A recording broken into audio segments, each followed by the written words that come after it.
बच्चों, इस वीडियो में हम लोग सॉल्व करेंगे एनसीईआरटी के एक्सरसाइज 4.5 का क्वेश्चन नंबर 15th क्वेश्चन में दिया है इफ ए एक मैट्रिक्स है। देखिए 3 रो हैं, इसमें 3 कॉलम है। 3 × 3 का मैट्रिक्स देकर कहा जा रहा है फाइंड ए इनवर्स। सबसे पहले हम लोगों को ए इनवर्स पता लगाना है। Using A inverse solve the system of equation. उसके बाद ये कुछ इक्वेशन दिए गए हैं जिनको सॉल्व करना है, लेकिन जो ये इनवर्स हम लोग फाइंड करेंगे उसका यूज इसमें होगा। किसी भी मैट्रिक्स का अगर आपको इनवर्स पता लगाना है तो सबसे पहले उस मैट्रिक्स से जो डिटर्मिनेंट बनेगा, उन एलिमेंट से जो डिटर्मिनेंट बनेगा, सबसे पहले उसकी वैल्यू फाइंड करनी होती है। इनवर्स के लिए 2 चीज़ों की ज़रूरत होती है। एक तो डिटर्मिनेंट की वैल्यू जो हम लोग फाइंड करने जा रहे हैं, और दूसरा एडजॉइंट। अगर आपको 3 × 3 डिटर्मिनेंट की वैल्यू फाइंड करनी है तो सबसे पहले आपको अपने तरफ से कोई एक रो सेलेक्ट करना है या कोई एक कॉलम।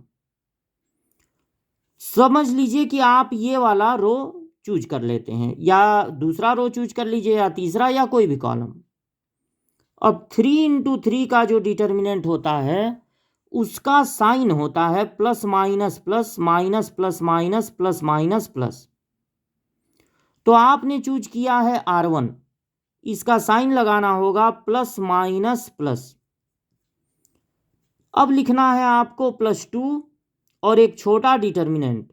फिर देखिए माइनस माइनस प्लस हो गया, +3 छोटा डिटर्मिनेंट, और +5 फिर छोटा डिटर्मिनेंट।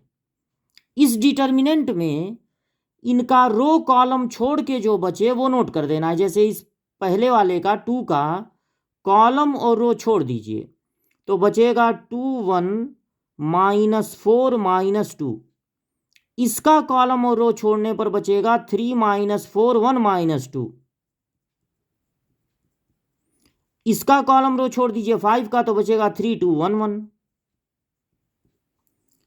अब आपको मिलेगा 3 2 × 2 का डिटर्मिनेंट, और 2 × 2 के डिटर्मिनेंट की वैल्यू निकलती है क्रॉस मल्टीप्लाई से। तो पहले इनका मल्टीप्लाई होगा -4, फिर अपने तरफ से माइनस लगा देंगे। इनका मल्टीप्लाई भी होगा -4, तो जब यहाँ लिखेंगे तो माइनस माइनस हो जाएगा प्लस। इनका मल्टीप्लाई -6, फिर अपने तरफ से माइनस लगा देंगे। इनका मल्टीप्लाई -4, माइनस माइनस हो गया प्लस। इनका मल्टीप्लिकेशन 3, अपने तरफ से माइनस, इनका मल्टीप्लिकेशन 2। ये देखिए +4 -4 हो जाएगा 0, तो यहाँ पर कुल मिला के आएगा 0। -2 में 3 का इंटू होगा -6, और 1 में 5 का इंटू होगा तो होगा 5, यानी आ गया -1।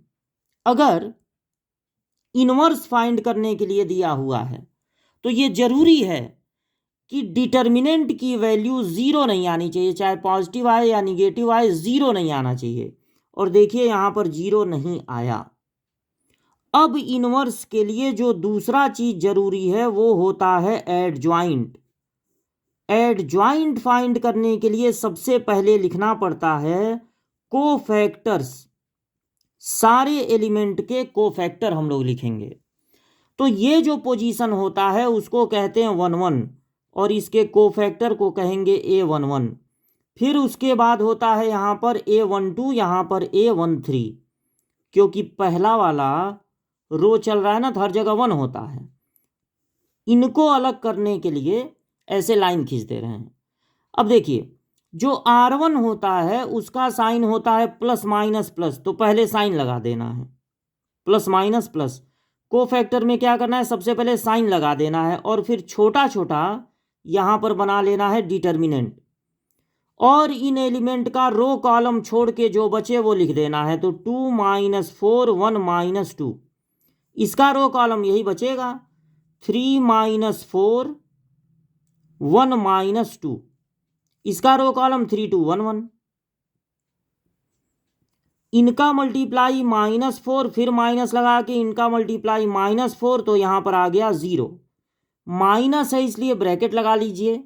इनका मल्टीप्लाई -6, फिर माइनस, इनका मल्टीप्लाई -4, माइनस माइनस हो गया प्लस। -2 में माइनस का इंटू होगा, हो जाएगा 2। इनका मल्टीप्लाई 3 माइनस इनका, ये 1 है, इनका मल्टीप्लाई 2 आ गया 1। अब हम लोग R2 का इन एलिमेंट का कोफैक्टर लिखेंगे। तो ये पोजीशन होता है 2 1 2 2 2 3। तो हम लोग कोफैक्टर को कैपिटल ए से डिनोट करेंगे, 2 1 A 2 2 और फिर A 2 3। अब देखिए जो R2 होता है उसका साइन शुरू होता है माइनस से, माइनस प्लस माइनस, और यहां पर छोटा छोटा बना लेना है आपको डिटर्मिनेंट। इस पोजीशन का रो कॉलम छोड़ देना है, -3 5 1 -2। अब इसका ये जो 2 2 वाला पोजीशन है इसका कॉलम और रो छोड़ दीजिए, तो क्या बचेगा 2 5 1 -2। इसका कॉलम और रो छोड़ दीजिए 2 -3 1 1। माइनस है तो ब्रैकेट लगा लेंगे। 2 × 2 के डिटर्मिनेंट की वैल्यू निकलती है क्रॉस मल्टीप्लाई से, तो पहले इनका मल्टीप्लाई 6, फिर अपने तरफ से माइनस लगा के इनका मल्टीप्लाई 5। प्लस है तो ब्रैकेट लगाने की जरूरत है नहीं, -4 माइनस इनका मल्टीप्लाई 5, तो ये हो गया -9 और यहां पर आ गया -1। इनका माइनस है ना तो ब्रैकेट लगा लीजिए, इनका मल्टीप्लाई 2 माइनस इनका मल्टीप्लाई -3 होगा, माइनस माइनस हो जाएगा प्लस, तो आ जाएगा -5। अब जो थर्ड वाला रो है उसको हम लोग रिप्रेजेंट करते हैं 3 1 3 2 3 3 से। तो आप A31 A32 और A33 पता लगाएंगे। R3 का सिंबल होता है प्लस माइनस प्लस, मतलब साइन होता है प्लस माइनस प्लस। अब यहां पर बना लेंगे छोटा छोटा डिटर्मिनेंट। इसका कॉलम रो छोड़ने पर बचेगा -3 5 2 -4। इसका कॉलम रो छोड़ने पर 2 5 3 -4, और लास्ट में इसका छोड़ दीजिए 2 -3 3 2। अब इनका मल्टीप्लाई होगा +12, फिर अपने तरफ से माइनस लगा देंगे, इनका मल्टीप्लाई 10 यानी आ गया 2। माइनस है तो ब्रैकेट लगा लीजिए, इनका मल्टीप्लाई -8, फिर माइनस लगा देंगे, इनका मल्टीप्लाई 15। तो 15 और 8 हो गया 23 माइनस में, और माइनस का इंटू तो +23। इनका मल्टीप्लाई 4, फिर अपने तरफ से माइनस, इनका मल्टीप्लाई -9, माइनस माइनस हो गया प्लस। अब जब सारे एलिमेंट के कोफैक्टर हो गए तो हम बता देंगे कि एडजॉइंट ए का फार्मूला होता है कोफैक्टर्स से जो डिटर्मिनेंट बनेगा, सॉरी मैट्रिक्स बनेगा, उसको कर देना है ट्रांसपोज। सबसे पहले क्या करना है, ये जो कोफैक्टर आप फाइंड किए हैं उनसे बनाना है एक मैट्रिक्स। तो कोफैक्टर आया है 0 2 1 -1 -9 -5 2 23 13। अब इसको कर देंगे ट्रांसपोज। ट्रांसपोज कैसे करते हैं, पहले रो को पहला कॉलम बना देंगे, दूसरे रो को दूसरा कॉलम, तीसरे रो को तीसरा कॉलम। और अब आप बता देंगे कि ए इनवर्स क्या होता है। ए इनवर्स का फार्मूला होता है 1/, डिटर्मिनेंट की वैल्यू इंटू एडजॉइंट ए।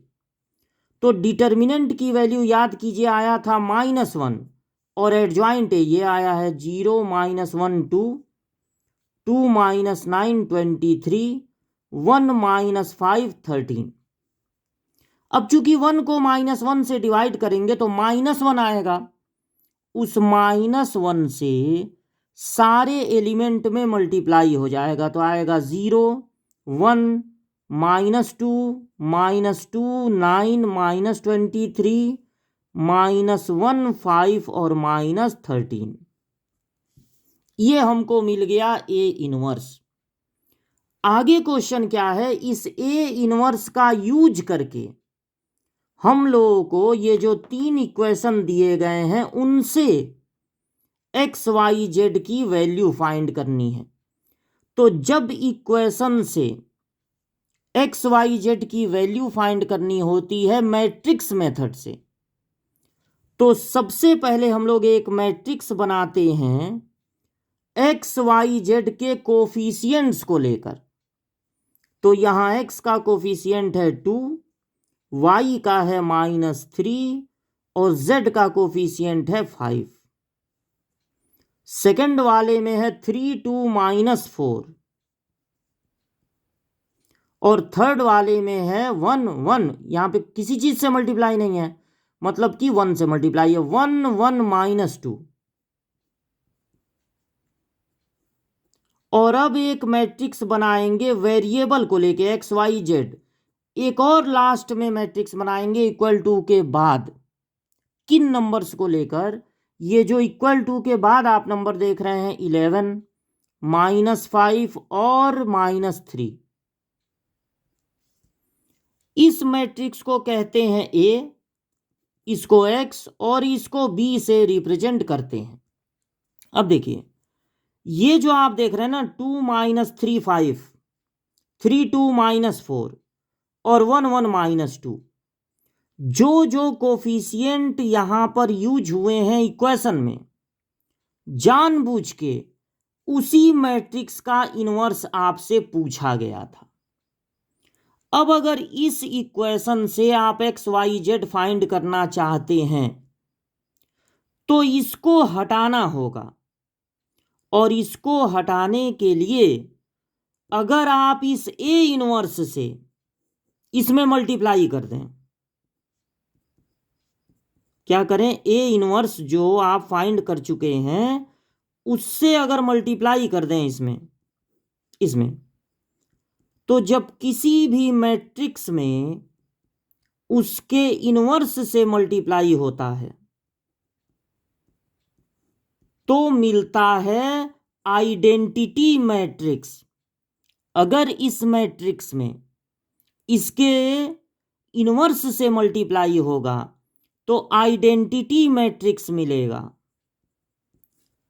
और आइडेंटिटी मैट्रिक्स ऐसा मैट्रिक्स होता है जिसका किसी मैट्रिक्स में मल्टीप्लाई करने पर उस मैट्रिक्स पे कोई फर्क नहीं पड़ता, वही मैट्रिक्स मिल जाता है। आइडेंटिटी मैट्रिक्स में वही काम करता है जो अलजेब्रा में या एरिथमेटिक में 1 का काम है। 1 से 4 में मल्टीप्लाई करो 4 आएगा, 1 से x में मल्टीप्लाई करो x आएगा। उसी तरह से अगर i का मल्टीप्लाई होगा एक्स वाई जेड में तो एक्स वाई जेड ही आएगा। अब देखिए इसको तो हमने हटा दिया क्योंकि हमको एक्स वाई जेड की वैल्यू चाहिए, इनवर्स से मल्टीप्लाई कर दिया। अब जिस चीज से आप लेफ्ट साइड में मल्टीप्लाई किए हैं उसी चीज से आपको राइट साइड में भी मल्टीप्लाई करना पड़ेगा। मतलब 0 1 -2 -2 -195 -23 -13 से इधर भी मल्टीप्लाई करना पड़ेगा 11 -5 और -3 में। इधर तो आ गया एक्स वाई जेड और इधर का मल्टीप्लाई आप कर लीजिए। कैसे मल्टीप्लाई करेंगे?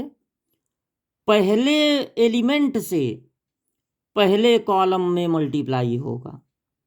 इन सब में किसका मल्टीप्लाई होगा? 11 से, तो 0 -22 -11, फिर अपने तरफ से प्लस लगा देंगे।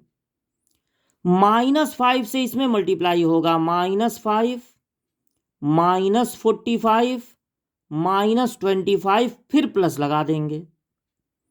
और थर्ड वाले से थर्ड में मल्टीप्लाई होगा तो +6, यहां पर हो जाएगा 3 3 जा 9, 3 2 जा 6, 69 प्लस में, और 13 3 जा होता है 39। आई का मल्टीप्लाई इसमें कर दीजिए तो एक्स वाई जेड ही मिलेगा, क्योंकि आई का मल्टीप्लाई करने पर मैट्रिक्स पे कोई असर नहीं पड़ता है। इनको प्लस माइनस करके अब लिखना है आपको। तो देखिए -6 और ये -5 और +6 कितना हो गया 1, ठीक है 1 आ गया। उसके बाद इनको प्लस माइनस कीजिए तो -22 और -45 हो गया -67 और ये है 69, तो 2 बचेगा, 2 बचेगा ना, प्लस में क्या बचेगा 2। और अब इनको देखिए -11 और -25 हो गया -36 और ये +39 है तो +3 बचेगा, यहां पर बचेगा +3। और जब एक मैट्रिक्स दूसरे मैट्रिक्स के इक्वल हो तो पोजीशन वाइज एलिमेंट इक्वल होते हैं। x की वैल्यू हो जाएगी 1, y की वैल्यू हो जाएगी 2 और z की वैल्यू हो जाएगी 3। तो इस तरह से पहले से आप ए इनवर्स निकाले थे, इसलिए जल्दी से आपका काम हो गया, इक्वेशन सॉल्व हो गए। अच्छा एक बात और, अगर आप इसको हटाना चाहते हैं, एक्स वाई जेड की वैल्यू लाना चाहते हैं, तो इसके इनवर्स से जब आप मल्टीप्लाई करेंगे तो इसके पहले ही इनवर्स को लिखेंगे, तभी दोनों का मल्टीप्लाई होगा, ये आएगा। क्योंकि इसके बाद लिखते तब भी आ जाता, लेकिन दो मैट्रिक्स के बीच में एक मैट्रिक्स से मल्टीप्लाई करना ऐसा रूल नहीं होता है, मतलब ऐसा आप नहीं कर सकते हैं। और अगर इससे आप इसको लिखने के बाद रखते तो बीच में ये आता, तो कैसे दोनों का मल्टीप्लाई होके आइए आता।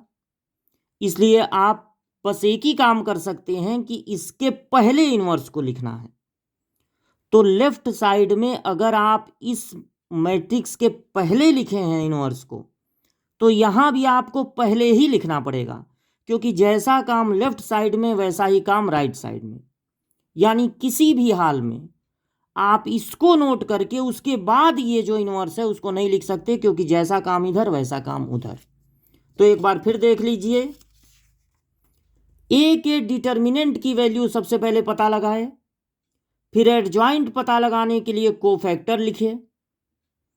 कोफैक्टर से जब मैट्रिक्स बनाएंगे और उसको ट्रांसपोज कर देंगे तब एडजॉइंट ए मिलेगा।